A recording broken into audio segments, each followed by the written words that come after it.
नमस्कार साथीहरू, म जिआर भट्ट। यहाँहरूलाई स्वागत छ जिआर इन्टरटेनमेन्टमा। आज पनि म तपाईहरुलाई चाहिँ बिल्कुलै नयाँ विषयवस्तुमा एकदमै नयाँ विषयवस्तुमा चाहिँ कुरा गर्नको लागि तपाईहरुलाई चाहिँ जानकारी प्रदान गर्नको लागि एकदमै महत्त्वपूर्ण टपिकमा महत्त्वपूर्ण विषयमा चाहिँ तपाईहरुलाई चाहिँ जानकारी दिनको लागि आज पनि म नयाँ भिडियो ल्याएर चाहिँ उपस्थित भइसकेको छु।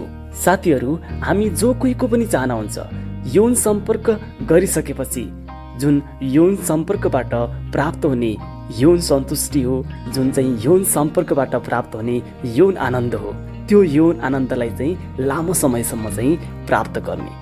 तर कहिलेकाहीँ के भइदिन्छ भने हामीले चाहिँ यौन सम्पर्क गरेको चाहिँ 1-2 मिनेटमै हाम्रो चाहिँ वीर्यस्खलन भइदिन्छ।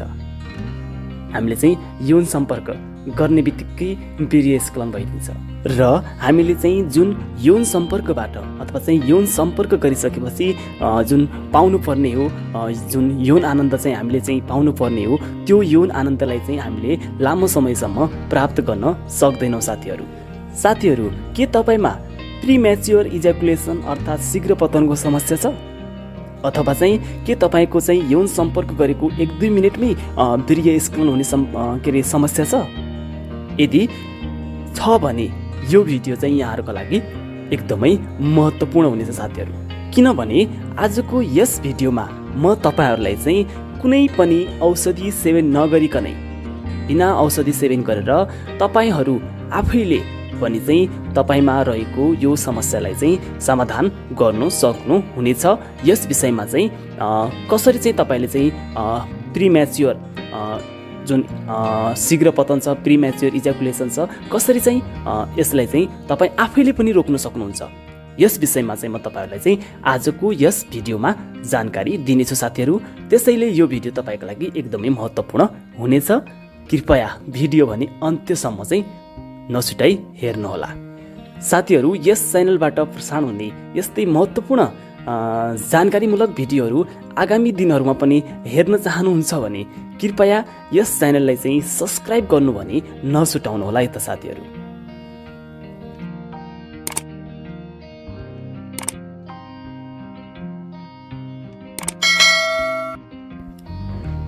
प्रिम्याच्योर इज्याकुलेसन अर्थात् शीघ्र पतनको चाहिँ एकदमै प्रभावकारी तरिका रहेको छ स्टप एन्ड स्टार्ट टेक्निक।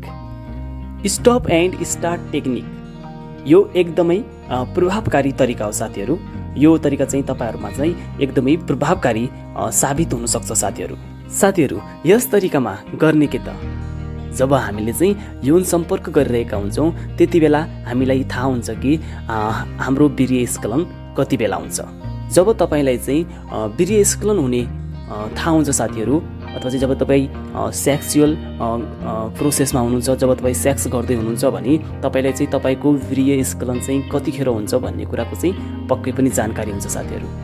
जब तपाईलाई चाहिँ सेक्स गर्ने क्रममा चाहिँ अब वीर्यस्खलन हुन लाग्यो भन्ने कुराको चाहिँ जानकारी हुन्छ, जब तपाईले चाहिँ त्यसको फिल गर्नुहुन्छ, त्यसपछि तपाईले चाहिँ सेक्सुअल प्रोसेसलाई चाहिँ होल्ड गर्नुपर्ने हुन्छ साथीहरू। यस विधिमा तपाईले चाहिँ जुन आफ्नो चाहिँ सेक्सुअल प्रोसेस हो त्यसलाई चाहिँ 20 देखि 30 सेकेन्डसम्म तपाईले ब्रेक गर्नुपर्ने हुन्छ र चाहिँ ब्रेकको जुन ड्युरेसन छ, ब्रेक गरिसकेपछि अब के गर्ने, त्यतिकै कसरी बस्ने भन्ने कुरा होला। र चाहिँ ब्रेक गरिसकेपछि तपाईले चाहिँ अन्य फोरप्ले अथवा चाहिँ यौन क्रीडामा चाहिँ तपाईँ चाहिँ संलग्न हुन सक्नुहुन्छ साथीहरू।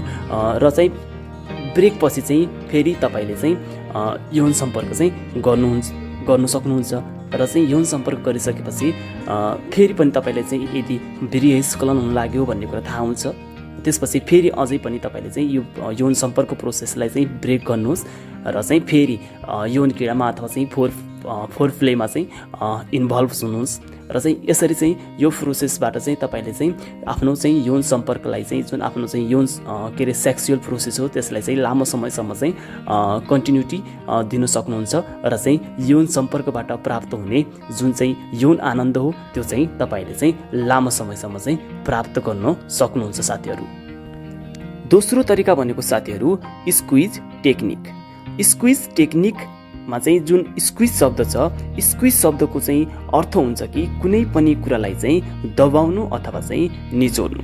यस विधिमा बेसिकली के गर्ने हो त भने साथीहरू, यस विधिमा चाहिँ जब तपाईलाई चाहिँ यौन सम्पर्क गर्ने क्रममा जब तपाईलाई चाहिँ तपाईको वीर्य स्खलन हुन लाग्यो भन्ने कुराको चाहिँ तपाईलाई चाहिँ जुन फिल हुन्छ, त्यो जब तपाईले चाहिँ वीर्य स्खलन हुन लाग्यो भन्ने कुराको चाहिँ फिल गर्नुहुन्छ, त्यति बेला चाहिँ तपाईको फिमेल पार्टनरले आफ्नो चाहिँ हातको औँला प्रयोग गरेर चाहिँ तपाईको पेनिसलाई स्क्विज अथवा चाहिँ तपाईको पेनिसलाई तपाईको लिङ्गलाई चाहिँ दबाउनु पर्ने हुन्छ साथीहरू। तपाईको लिङ्गमा चाहिँ केही हल्का पेन हुने गरी चाहिँ तपाईको फिमेल पार्टनरले चाहिँ तपाईको लिङ्गलाई चाहिँ दबाउनु पर्ने हुन्छ र चाहिँ यसरी दबाउने क्रममा चाहिँ धेरै जोरले पनि दबाउनु हुँदैन साथीहरू, एकदमै प्रेस गरेर पनि दबाउनु हुँदैन, जसले गर्दाखेरि चाहिँ तपाईको लिङ्गमा चाहिँ इन्जुरी हुनसक्छ। र अनि लिङ्गलाई चाहिँ बिस्तारै पनि दबाउने होइन साथीहरू, जसले गर्दाखेरि चाहिँ तपाईको यो प्रोसेस चाहिँ इनइफेक्टिभ हुनसक्छ। प्रिम्याच्योर इज्याकुलेसन रोक्ने तेस्रो तरिका भनेको चाहिँ किगल एक्सर्साइज हो साथीहरू। किगल एक्सर्साइज बेसिकली एक किसिमको एक्सर्साइज हो साथीहरू, जसले तपाईको चाहिँ पेल्भिस मसललाई चाहिँ स्ट्रोङ गर्दछ साथीहरू। थ्योरीले चाहिँ के भन्छ भन्दाखेरि चाहिँ जब पेल्भिस मसल चाहिँ स्ट्रोङ रहन्छ तब तपाईको चाहिँ एजाकुलेसनलाई चाहिँ होल्ड गर्न जुन चाहिँ होल्ड गर्ने क्षमता हुन्छ तपाईको चाहिँ त्यो क्षमता चाहिँ वृद्धि हुन्छ। किगल एक्सर्साइज गर्नुको लागि सबभन्दा इम्पोर्टेन्ट कुरा भनेको साथीहरू सही मसलको आइडेन्टिफाई गर्नु हो। यसलाई चाहिँ आइडेन्टिफाई गर्ने सजिलो तरिका छ साथीहरू। जब तपाईँ बाथरुम जाँदै हुनुहुन्छ, जब तपाईँ चाहिँ पिसाब गर्दै हुनुहुन्छ साथीहरू, तपाईँ पिसाबलाई चाहिँ होइन पिसाब गर्ने क्रममा चाहिँ पिसाबलाई चाहिँ रोक्ने प्रयास गर्नुहोस् विदाउट युजिङ ह्यान्ड। हातको प्रयोग नगरिकनै तपाईँ चाहिँ आफै चाहिँ पिसाबलाई चाहिँ रोक्ने प्रयास गर्नुहोस्। जब चाहिँ तपाईँ पिसाबलाई चाहिँ रोक्नुहुन्छ त्यति बेला चाहिँ जुन मसलको चाहिँ प्रयोग गर्नुहुन्छ नि साथीहरू, त्यही मसल हो जसलाई चाहिँ हामीले किगल एक्सर्साइजमा चाहिँ स्ट्रोङ गर्नुपर्ने। जुन चाहिँ किगल एक्सर्साइज गर्ने बेलामा चाहिँ हामीले चाहिँ जुन स्ट्रोङ गर्नुपर्ने मसल भनेको चाहिँ त्यही मसल हो जसलाई चाहिँ हामीले चाहिँ पिसाब गर्दाखेरि चाहिँ जुन पिसाबलाई चाहिँ रोक्दाखेरि चाहिँ जुन मसलको चाहिँ प्रयोग गरिरहेको हुन्छौँ त्यही मसल चाहिँ हामीले चाहिँ किगल एक्सर्साइजमा पनि त्यही मसललाई चाहिँ हामीले स्ट्रोङ बनाउनु पर्ने हुन्छ साथीहरू। किगल एक्सर्साइज गर्दाखेरि साथीहरू त्यो मसल जुन मसल हामीले चाहिँ पिसाबलाई रोक्नु प्रयोग गरेका थियौँ त्यो मसललाई चाहिँ 3 सेकेन्डको लागि चाहिँ कन्ट्याक्ट गर्नुहोस् अनि चाहिँ 3 सेकेन्ड चाहिँ त्यसलाई चाहिँ रिल्याक्स छोड्नुहोस्। यो प्रोसेस चाहिँ कमसे कम 10 चोटि गर्नुपर्छ साथीहरू। यसलाई चाहिँ दिनको 3-4 चोटिसम्म चाहिँ गर्नुहोस्। साथीहरू तपाईको यो मसल चाहिँ एकदमै स्ट्रोङ हुनुको लागि समय चाहिँ लाग्छ, एक दिनमै चाहिँ यो स्ट्रोङ हुने कुरा चाहिँ होइन। जस्तै तपाईँ जिम जानुहुन्छ भने एक दिनमै तपाईको चाहिँ बडी बिल्डिङ त हुँदैन, एक दिनमै तपाईको बडी बिल्डिङ हुने कुरा चाहिँ होइन, त्यसमा पनि त टाइम लाग्छ भने त्यसैले चाहिँ यस एक्सर्साइजलाई चाहिँ पनि बारम्बार गर्नुहोस्। चाहिँ तपाईले चाहिँ यो मसललाई चाहिँ कन्ट्याक्ट गर्ने र रिल्याक्स गर्ने प्रोसेस जुन छ यसलाई चाहिँ बारम्बार गर्नुहोस् before you see any significance difference.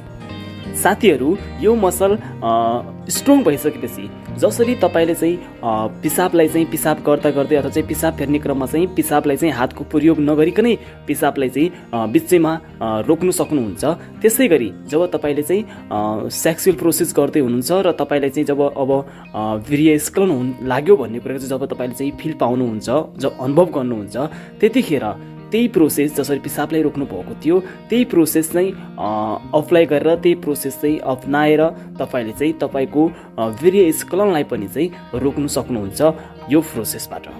त साथीहरू तपाईँ यी 3 तरिका प्रयोग गर्न सक्नुहुनेछ to increase the duration of your sexual time. तपाईले चाहिँ आफ्नो सेक्सुअल टाइमलाई चाहिँ इन्क्रिज गर्नुको लागि चाहिँ यी 3 तरिका चाहिँ प्रयोग गर्न सक्नुहुनेछ। यदि यी 3 तरिकाहरू तपाईले चाहिँ मेडिकेसनका साथ तपाईले चाहिँ यी 3 तरिका चाहिँ प्रयोग गर्नु हुन्छ भने रिजल्ट चाहिँ अझै बेस्ट आउनेछ साथीहरू। त साथीहरू आजको यो भिडियो यहाँहरूलाई चाहिँ कस्तो लाग्यो?